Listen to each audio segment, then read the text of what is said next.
El presidente de Estados Unidos firma la ley sobre el acuerdo de mínimos respecto al acceso a las armas. Es histórico debido a que hasta ahora no se había avanzado sobre esta cuestión debido a la reticencia de los republicanos. Los dos últimos tiroteos masivos han conmocionado al país y Biden espera que la nueva normativa salve muchas vidas. Revisa, entre otras cuestiones, el proceso de compra de armas para los menores de 21 años. En Ucrania, un bombardeo ruso con misiles sobre Kiev ha alcanzado un edificio residencial de 9 plantas en la mañana del domingo. El ataque provocó un incendio y destruyó parcialmente los 3 últimos pisos. Al menos 2 personas fueron hospitalizadas y una niña de 7 años fue sacada con vida de los escombros. Las labores de rescate continúan en el edificio cercano al centro de la capital ucraniana, que no registraba ataques rusos desde comienzos de este mes. El bombardeo se produce al día siguiente de la entrada en vigor del toque de queda para la población de la capital, vigente hasta el 3 de julio. A finales de abril, otro bombardeo ruso afectó al mismo complejo residencial de la capital durante una visita del secretario general de la ONU, Antonio Guterres, cuando una periodista ucraniana de Radio Liberty falleció en su apartamento. El alcalde de Kiev, Vitaly Klitschko, ha declarado que se trata de una medida intimidatoria en vísperas de la cumbre de la OTAN prevista en Madrid la semana próxima. El ministro ucraniano de Asuntos Exteriores, Dmytro Kuleba, ha premiado a los líderes del G7 reunidos en Alemania a dictar sanciones más duras contra Rusia. Es uno de los coches solares del mundo que ya están listos para la producción. Bajo el sol de España se ha probado esta nueva tecnología de carga solar por la que apuestan empresas como Lightyear.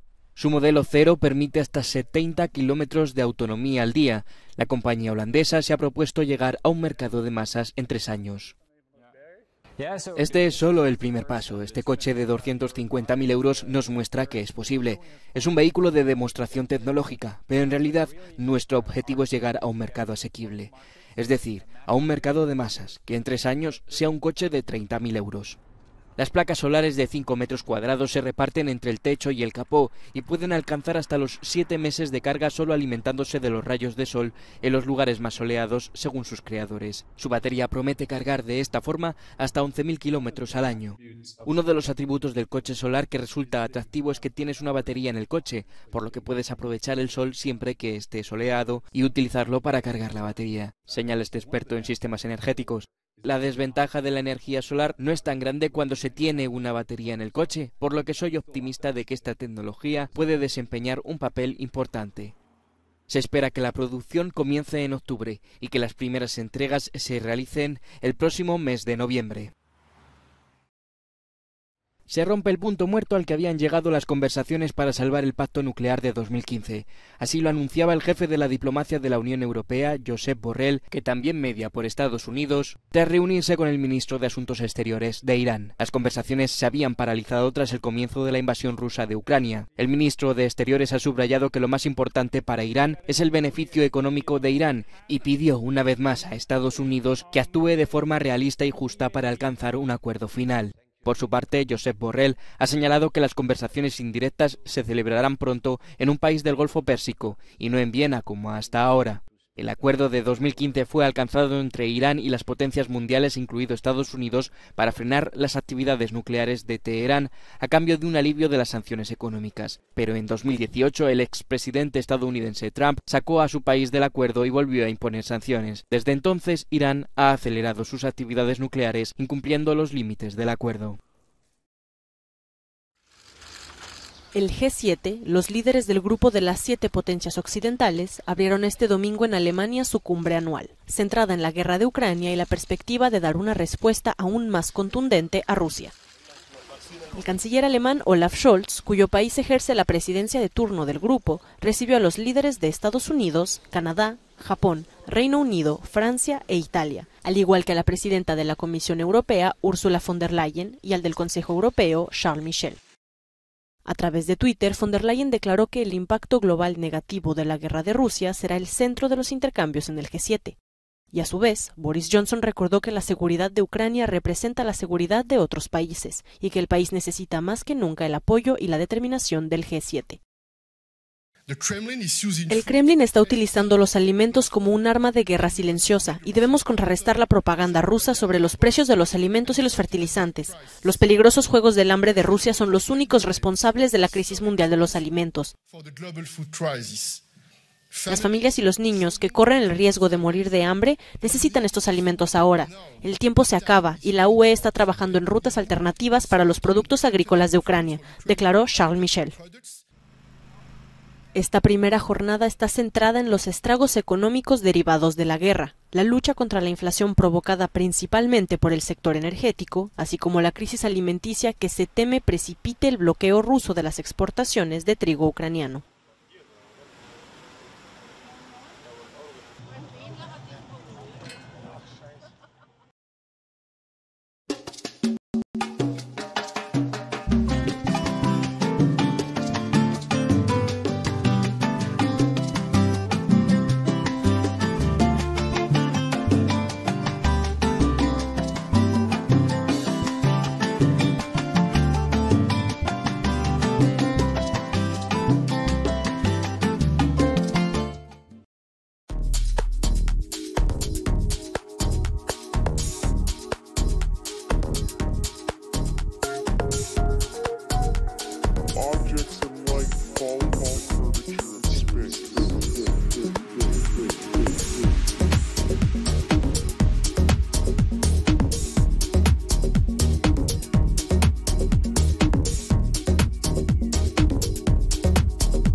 Colombia y Venezuela están en camino a restablecer la normalidad de su frontera.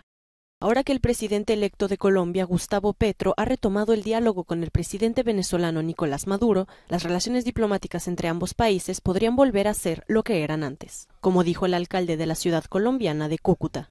Estamos esperanzados en que la apertura de frontera se convierta como la apertura de las puertas de nuestra casa. Cúcuta le está abriendo las puertas, obviamente, al vecino, a nuestro coequipero y hermano de todos los tiempos. Venezuela rompió relaciones con Colombia en 2019, luego de que el gobierno del saliente gobernante Iván Duque tachara de fraude la reelección de Maduro un año antes y reconociera como presidente encargado al opositor Juan Guaidó. Eso llevó al cierre de la frontera colombo-venezolana, que fue la más activa de América Latina, aunque desde 2015 el paso vehicular ya estaba restringido. Desde entonces, el uso de las llamadas trochas, pasos clandestinos en la porosa frontera de más de 2.200 kilómetros, proliferó entre los pobladores de ambos países. Yo trabajo construcción y los trabajos, la mayoría de los trabajos me salen desde este lado, entonces me interesaría, bueno, que abran la frontera.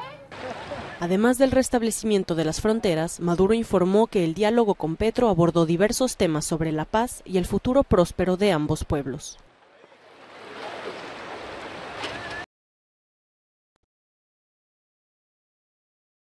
Balling Sula es uno de los muchos pueblos de Surinam que ha sido arrasado por las inundaciones que han dejado las fuertes lluvias desde enero. Ríos y lagos han crecido. Y para evitar una catástrofe mayor, la compañía de electricidad Staatsolie, encargada de una hidroeléctrica en la zona, tuvo que aliviar en marzo el embalse de Brocopondo, unos 100 kilómetros al sur de Paramaribo. Un mes después, poblaciones enteras estaban inundadas. Más de 3.000 hogares, negocios, granjas y escuelas se vieron afectados. Hasta ahora no se anunció ningún plan para asistir económicamente a las víctimas. El presidente de Surinam, Chan Santoki, declaró el mes pasado zona de desastre en 7 distritos y solicitó ayuda internacional. China aportó $50.000 y Holanda, de la que Surinam fue colonia hasta 1975, prometió unos $211.300 a través de UNICEF. Venezuela, sumida en una profunda crisis económica, ha enviado 40.000 toneladas de mercancías. En tanto, exaldeanos que ahora se encuentran en Paramaribo preparan videos para ayudar a los niños en las áreas inundadas a mantenerse al día con la escuela, con un programa llamado Brocopondo Ayuda a Brocopondo. Somos aldeanos, todos somos de Brocopondo. Tenemos una organización civil y creemos que con este tipo de proyecto podemos ayudar a tomar las cosas más rápido, a avanzar más rápido y ayudar a nuestros niños más rápido, porque no podemos estar aquí y esperar a que el gobierno tome medidas. Según las autoridades, la zona costera y la parte sur del lago se han visto afectadas directamente por las fuertes lluvias, mientras que la parte norte del lago se ha visto afectada por el vertido del agua. Se prevé que la situación no mejore hasta agosto, cuando comience la gran estación seca. Las autoridades proponen evacuar las zonas, pero la mayoría de los pobladores han optado por quedarse. Hay pueblos que se quedaron totalmente aislados, a los que solo se puede llegar en barco o en helicóptero, lo que dificulta la distribución de ayuda.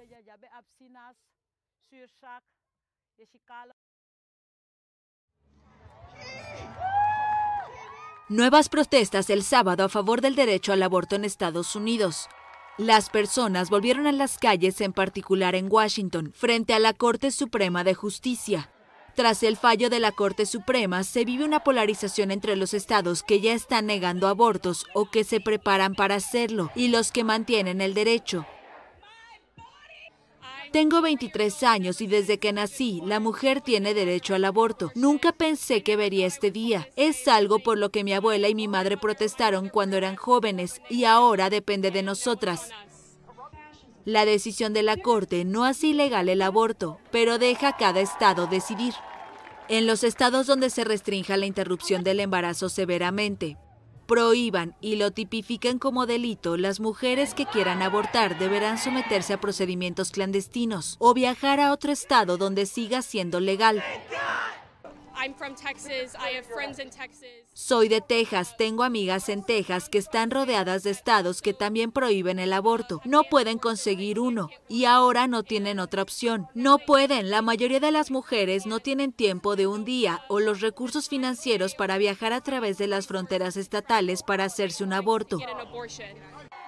Al menos 8 estados de tendencia derechista ya han impuesto prohibiciones del aborto y un número similar hará lo mismo en las próximas semanas, luego de que la Corte eliminara las protecciones constitucionales para el procedimiento, vigentes desde hace casi medio siglo, lo que generó críticas en todo el mundo. Muchos temen que la Corte Suprema, que desde la administración del expresidente Donald Trump tiene una composición mayoritariamente conservadora, se enfoque ahora en el derecho al matrimonio entre personas del mismo sexo y la anticoncepción.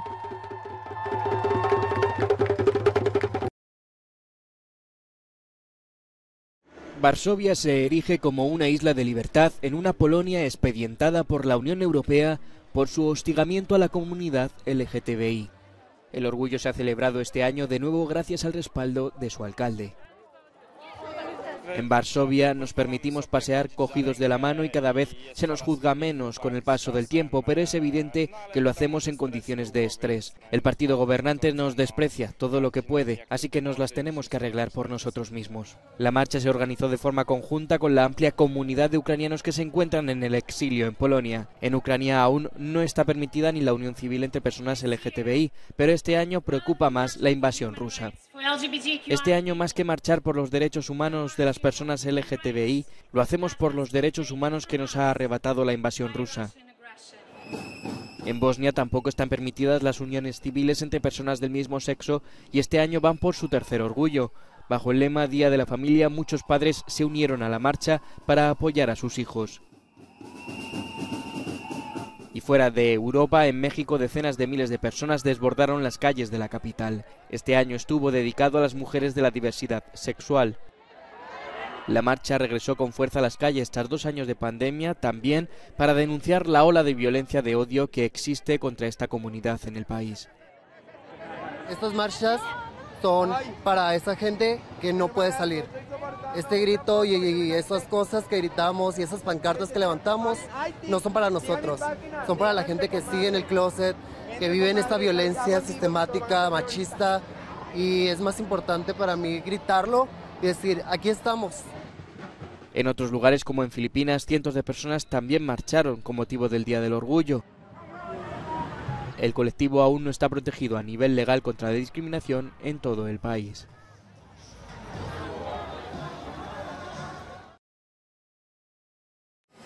El presidente de Estados Unidos, Joe Biden, llega a Múnich para participar en la cumbre del G7 que se celebra en Alemania desde este domingo con la intención de apuntalar una alianza contra Rusia para aislarla aún más de la economía global. Justo antes de la cumbre de la OTAN que comienza el miércoles en Madrid, Emmanuel Macron participa también en una cumbre del G7 en la que se abordarán, además de la guerra en Ucrania, cuestiones como la inseguridad alimentaria o el cambio climático. Antes del inicio de esta cumbre, unos 6.000 manifestantes críticos contra la globalización protestaban el sábado en Múnich contra el G7, reclamando la eliminación de los combustibles fósiles, la protección del medio ambiente, la justicia social y la lucha contra el hambre. Piden al G7 más acciones para luchar contra el cambio climático. Estoy aquí porque quiero decir que lo que el G7 está planeando no es en interés del clima, no es en interés de la gente, más bien se dedican a la propaganda de guerra y a integrar a otros estados en sus ideologías y sus estrategias.